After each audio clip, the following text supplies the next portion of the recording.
20 is ushering the transformational reforms. PM Schools for Rising India, PM Shri, are delivering quality teaching and nurturing holistic and well-rounded individuals. The Skill India mission has trained 1.4 crore youth,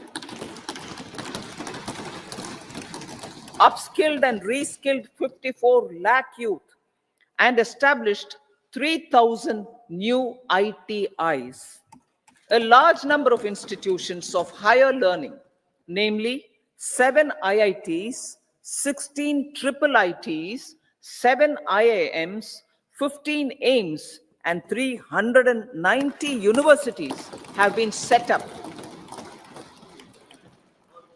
PM Mudra Yojana has sanctioned 43 crore loans aggregating to 22.5 lakh crores of rupees for entrepreneurial aspirations of our youth.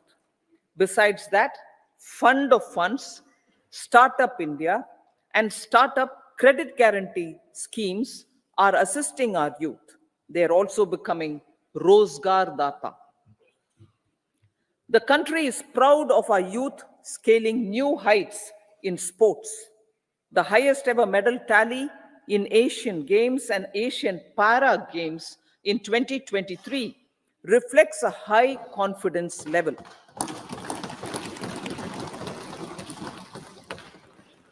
Chess prodigy and our #1 ranked player Pragnananda put up a stiff fight against the reigning world champion Magnus Carlsen in 2023. Today, India has over 80 chess grandmasters compared to little over 20 in 2010. Momentum for Nari Shakti. The empowerment of women through entrepreneurship, ease of living, and dignity for them has gained momentum in these 10 years. 30 crore Mudra Yojana loans have been given to women entrepreneurs. Female enrollment in higher education has gone up by 28% in 10 years. In STEM courses, girls and women constitute 43% of enrollment, one of the highest in the world. All these measures are getting reflected in the increasing participation of women in workforce. Making triple talaq illegal, reservation of 1/3 seats for women in the Lok Sabha and state assemblies, and giving over 70% houses under PM Awas Yojana in rural areas to women, and giving over 70% houses under PM Awas Yojana in rural areas to women as sole or joint owners have enhanced their dignity. Exemplary track record of governance, development, and performance. Besides delivering on high growth in terms of gross domestic product, the government is equally focused on a more comprehensive GDP, that is, governance, development, and performance. Our government has provided transparent, accountable, people-centric, and prompt trust-based administration with citizen first and minimum government, maximum governance approach. The impact of all-round development is discernible in all sectors. There is macroeconomic stability, including in the external sector. Investments are robust. The economy is doing well. People are living better and earning better, with even greater aspirations for future. Average real income of the people has increased by 50%. Inflation is moderate. People are getting empowered, equipped, and enabled to pursue their aspirations. There is effective and timely delivery of programs and of large projects. Economic management. The multi-pronged economic management over the past 10 years has complemented people-centric, inclusive development. Following are some of the major elements. One, all forms of infrastructure, physical, digital, or social, are being built in record time.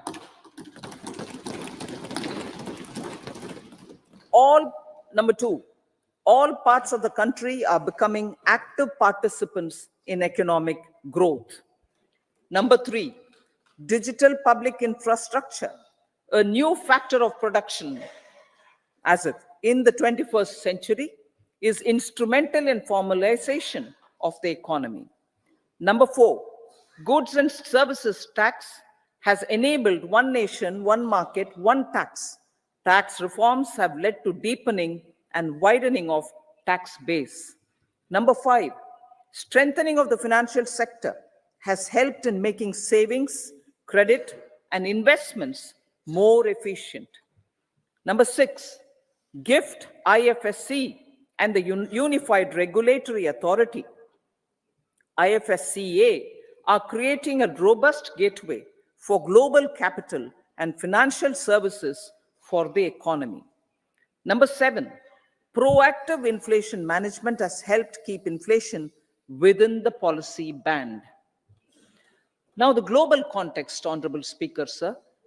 Geopolitically, global affairs are becoming more complex and challenging with wars and conflicts.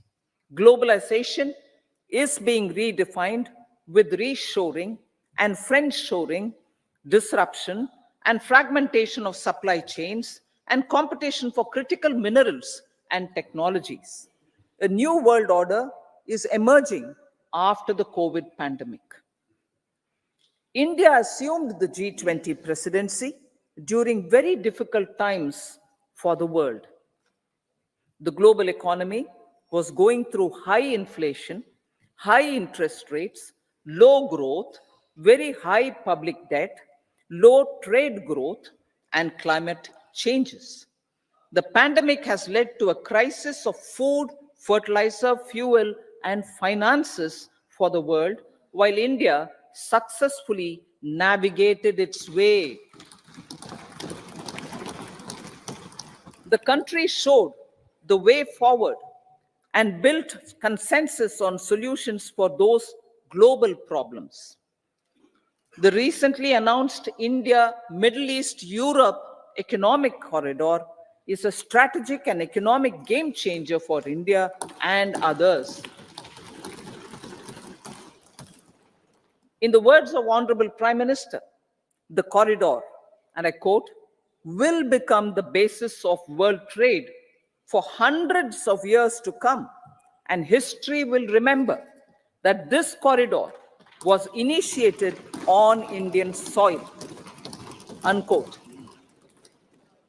Vision for Vikasit Bharat. Our vision for Vikasit Bharat is that of prosperous Bharat in harmony with nature, with modern infrastructure, and providing opportunities for all citizens and all regions to reach their potential. With confidence arising from strong and exemplary track record of performance and progress, earning Sabka Vishwas, the next 5 years will be years of unprecedented development and golden moments to realize the dream of developed India by 2047. The trinity of demography, democracy, and diversity, backed by Sabka Prayas, has the potential to fulfill aspirations of every Indian. As Honorable Prime Minister in his Independence Day address to the nation mentioned, I quote, there is no dearth of opportunities, as many opportunities as we want. The country is capable of creating more opportunities. Sky is the limit, unquote. Strategy for Amritkal.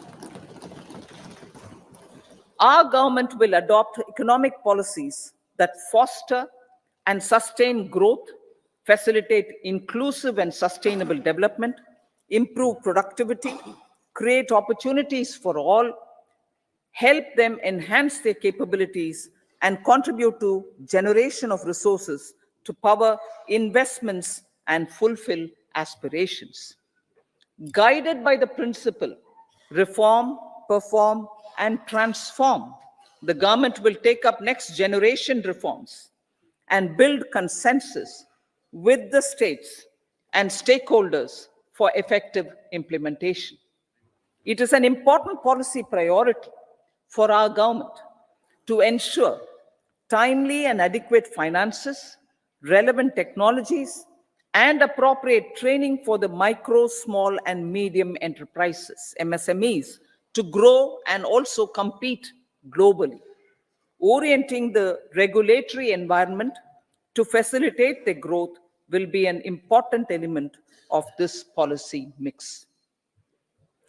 Aligning with the Panchamrit goals, our government will facilitate sustaining high and more resource-efficient economic growth. This will work towards energy security in terms of availability, accessibility, and affordability. For meeting the investment needs, our government will prepare the financial sector in terms of size, capacity, skills, and regulatory framework. Aspirational Districts Program. Our government stands ready to assist the states in faster development of aspirational districts and blocks, including generation of ample economic opportunities. Development of the East. Our government will pay utmost attention to make the Eastern region and its people a powerful driver of India's growth. PM Awas Yojana Gramin. Despite the challenges due to COVID, implementation of PM Awas Yojana Gramin continued, and we are close to achieving the target of 3 crore houses. 2 crore more houses will be taken up in the next 5 years to meet the requirement arising from increase in the number of families. Rooftop solarization and Muft Bijli. Through rooftop solarization, 1 crore households will be enabled to obtain up to 300 units free electricity every month.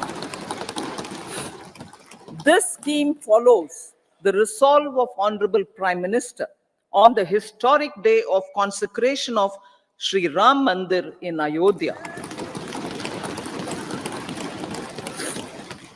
Following benefits are expected. Savings up to 15 to 18,000 rupees annually for households from free solar electricity and selling the surplus to the distribution companies. Charging of electric vehicles.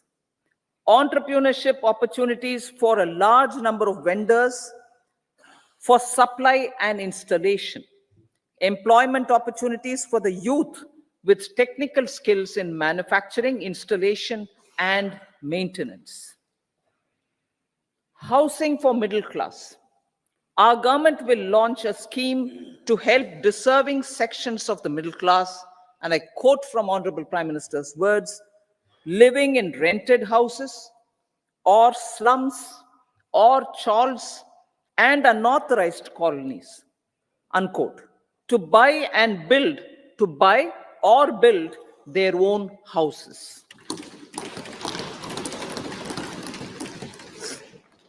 Medical colleges. Several youth are ambitious to get qualified as doctors. They aim to serve our people through improved healthcare services. Our government plans to set up more medical colleges by utilizing the existing hospital infrastructure under various departments. A committee for this purpose will be set up to examine the issues and make relevant recommendations. Cervical cancer vaccination. our government will encourage vaccination for girls in the age group of 9 to 14 years for prevention of cervical cancer. Maternal and child health care. Various schemes for maternal and child care will be brought under one comprehensive program for synergy in implementation. Upgradation of Anganwadi centers under Saksham Anganwadi and Poshan 2.0 will be expedited for improved nutrition delivery, early childhood care, and development. The newly designed U-Win platform for managing immunization and intensified efforts of Mission Indradhanush will be rolled out expeditiously throughout the country. Ayushman Bharat. Healthcare cover under Ayushman Bharat scheme will be extended to all ASHA workers, to all Anganwadi workers and helpers. Agriculture and food processing. The efforts of value addition in agriculture sector and boosting farmers' incomes will be stepped up. Pradhan Mantri Kisan Sampada Yojana has benefited 38 lakh farmers and generated 10 lakh employment. Pradhan Mantri Formalization of Micro Food Processing Enterprises Yojana has assisted 2.4 lakh SHGs and 60,000 individuals with credit linkages. Other schemes are complementing the efforts for reducing post-harvest losses and improving productivity and incomes. For ensuring faster growth of the sector, our government will further promote private and public investment in post-harvest activities, including aggregation, modern storage, efficient supply chains, primary and secondary processing and marketing and branding. Nano DAP. After the successful adoption of nano urea, application of nano DAP on various crops will be expanded in all agroclimatic zones. Atmanirbhar Oil Seeds Abhiyan. Building on the initiative announced in 2022, a strategy will be formulated to achieve Atmanirbharta for oil seeds such as mustard, groundnut, sesame, soya bean, and sunflower. This will cover research for high-yielding varieties, widespread adoption of modern farming techniques, market linkages, procurement, value addition, and crop insurance. Dairy development. A comprehensive program for supporting dairy farmers will be formulated. Efforts are already on to control foot and mouth disease. India is the world's largest milk producer with India is the world's largest milk producer, but with low productivity of milch animals. The program will be built on the success of existing schemes such as Rashtriya Gokul Mission, National Livestock Mission, and infrastructure development funds for dairy processing and animal husbandry. Matsya Sampada. It was a government which set up a separate department for fisheries, realizing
a separate department for fisheries, realizing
a separate department for fisheries, realizing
This will help in generating employment also. Promoting investments. The FDI inflow during 2014 to 23 was 596 billion US dollars, marking a golden era. That is twice the inflow during 2005 to 14. For encouraging sustained foreign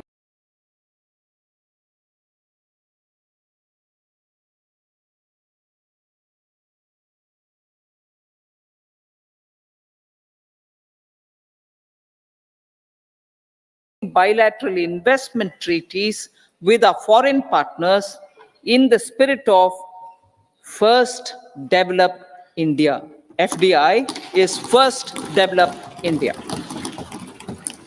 Reforms in the states for Vikasit Bharat. Many growth and development enabling reforms are needed in the states for realizing the vision of Vikasit Bharat. A provision of 75,000 crore rupees as 50-year interest-free loan is proposed this year to support those milestone-linked reforms by the state governments. Societal changes. The government will form a high-powered committee for an extensive consideration of the challenges arising from fast population growth and demographic changes.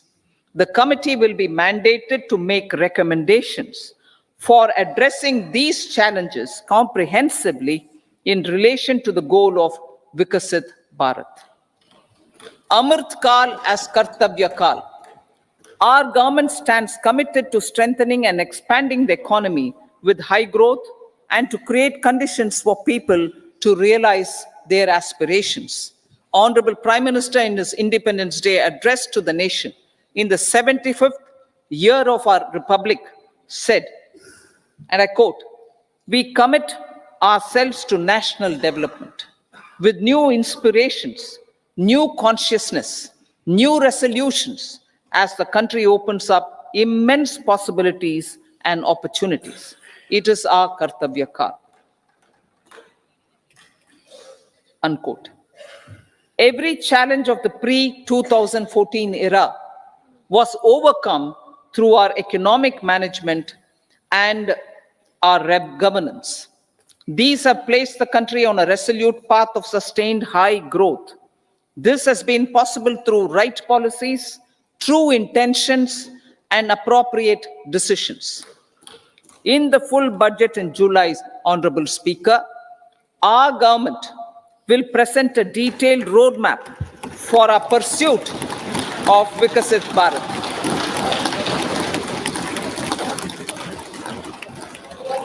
Revised its estimates. Revised estimates of 2023-24.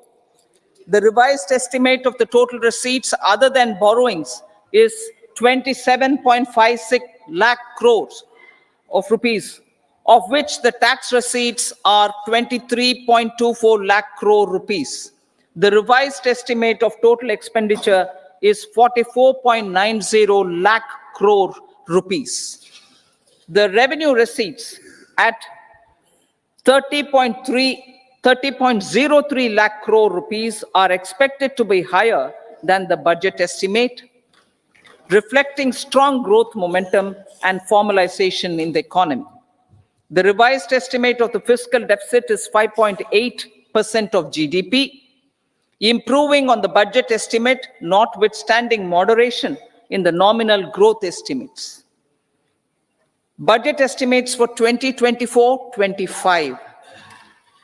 Coming to the year 2024-25, the total receipts other than borrowings and total expenditure are estimated at 30.80 and 47.66 lakh crore rupees respectively.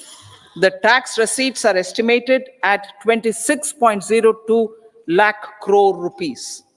The scheme of 50-year interest-free loan for capital expenditure to states will be continued this year with an outlay of 1.3 lakh crore rupees.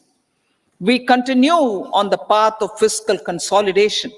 As announced in my budget speech, of 2021-22 to reduce fiscal deficit below 4.5% by 25-26. The fiscal deficit in 2024-25 is estimated to be 5.1% of GDP, adhering to that path. So the gross and net market borrowings through dated securities during 24-25 are estimated at 14.13 lakh crore rupees and 11.75 lakh crore respectively. Both will be less than that in 23-24. Now that the private investments are happening at scale, the lower borrowings by the central government will facilitate larger availability of credit for the private sector. Vote on account. I'll be seeking vote on account approval of the Parliament through the appropriation bill for a part of the financial year 2024-25. I will now move to part B. Honorable Speaker, sir, over the last 10 years, the direct tax collections have more than trebled and the return filers swelled 2.4 times. I would like to assure the taxpayers that their contributions have been used wisely for the development of the country and welfare of its people. I appreciate the taxpayers for their continued support. The government has reduced and rationalized tax rates. Under the new tax scheme, there is now no tax liability for taxpayers with income up to 7 lakh rupees, up from 2.2 lakh rupees in the financial year 2013-14. The threshold for presumptive taxation for retail businesses was increased from 2 crores to 3 crores. Similarly, the threshold for professionals eligible for presumptive taxation was increased from 50 lakh rupees to 75 lakh rupees. Also, corporate tax rate was decreased from 30% to 22% for existing domestic companies and to 15% for certain new manufacturing companies. Honorable Speaker, sir, in the last 5 years, our focus has been to improve taxpayer services. The age-old jurisdiction-based assessment system was transformed with the introduction of faceless assessment and appeal, thereby imparting greater efficiency, transparency, and accountability. Introduction of updated income tax returns, a new Form 26AS, and pre-filling of tax returns have made filing of tax returns simpler and easier.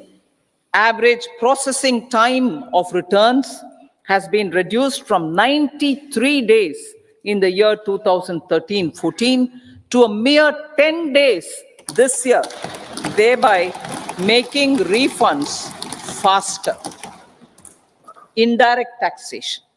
By unifying the highly fragmented indirect tax regime in India, the GST has reduced the compliance burden on trade and industry. The industry has acknowledged the benefits of GST.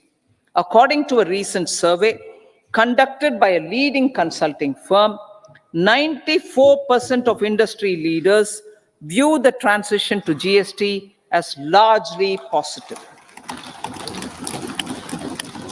According to 80% of the respondents, it has led to supply chain optimization, as elimination of tax arbitrage and octroi has resulted in disbanding of checkposts at the state and city boundaries. At the same time, tax base of GST more than doubled, and the average monthly gross GST collection has almost doubled to 1.66 lakh crores this year. States too have benefited. States' SGST revenue, including compensation released to states in the post-GST period of 2017-18 to 2022-23, has achieved a buoyancy of 1.22. In contrast, the tax buoyancy of state revenues from subsumed taxes in the pre-GST four-year period of 2012-13 to 2015-16 was a mere 0.72. The biggest beneficiaries are consumers, as reduction in logistic cost and taxes have brought down prices of most goods and services. We have taken a number of steps in customs to facilitate international trade.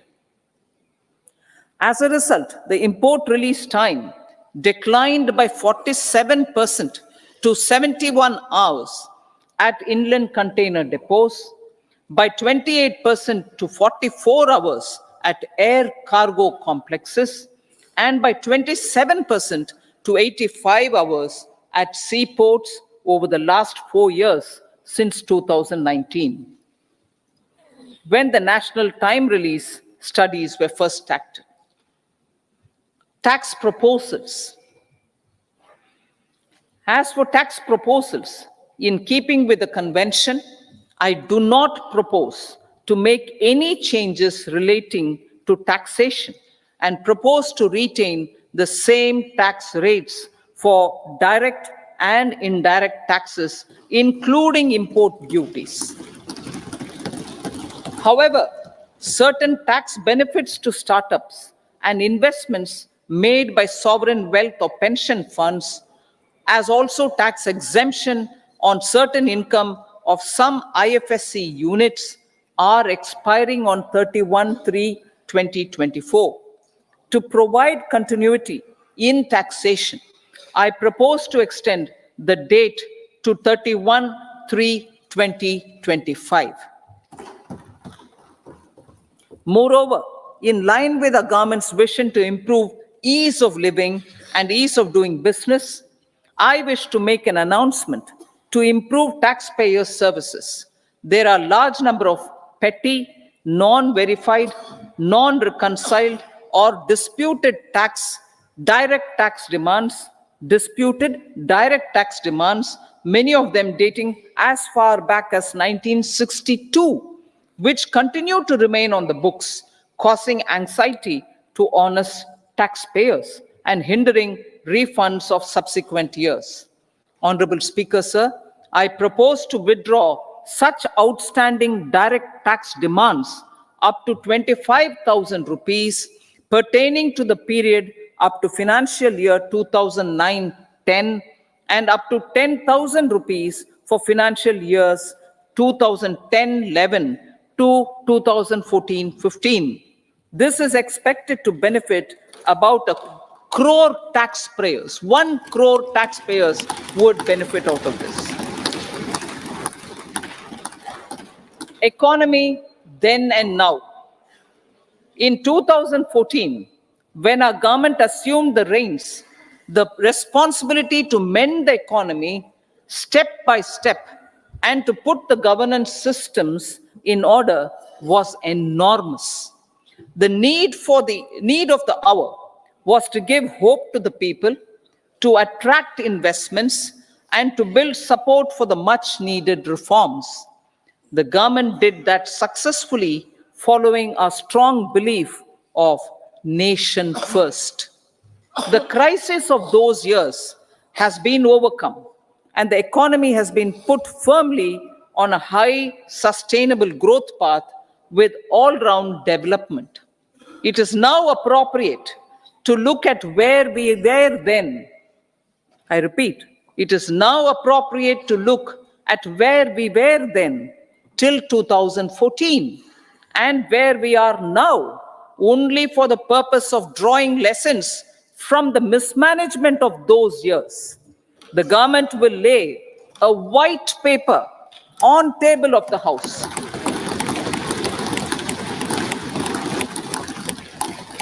The exemplary track record of governance, development, and performance, effective delivery, and Jan Kalyan has given the government trust, confidence, and blessings of the people to realize whatever it takes, the goal of Vikasit Bharat, with good intentions, true dedication, and hard work in the coming years and decades. With this, Honorable Speaker, I commend the interim budget to this august House. Jai Hind.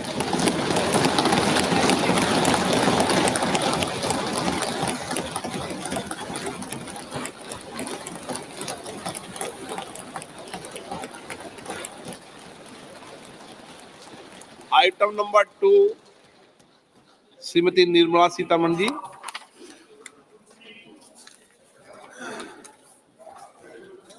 So, with your permission, I rise to lay on the table the following statements under Section 3(1) of the Fiscal Responsibility and Budget Management Act 2003, medium-term fiscal policy cum fiscal policy strategy statement, and macroeconomic framework statement. Item number 3, Shrimati Nirmala Sitharaman ji. Sir, with your permission, I rise to move for leave to introduce the Finance Bill 2024. प्रश्न ये है कि विधेयक को पुनर्स्थापित करने की अनुमति प्रदान की जाए। जो सदस्य इसके पक्ष में हाँ कहें, जो सदस्य विरोध में ना कहें। मेरे विचार में निर्णय हाँ वालों के पक्ष हुआ, हाँ वालों के पक्ष हुआ। माननीय मंत्री जी, विधेयक को पुनर्स्थापित करें। Sir, I introduce the bill. सभा की कार्रवाई शुक्रवार दिनांक 2 फरवरी 2024 को प्राप्त 11 बजे तक के लिए स्थगित की जाती है।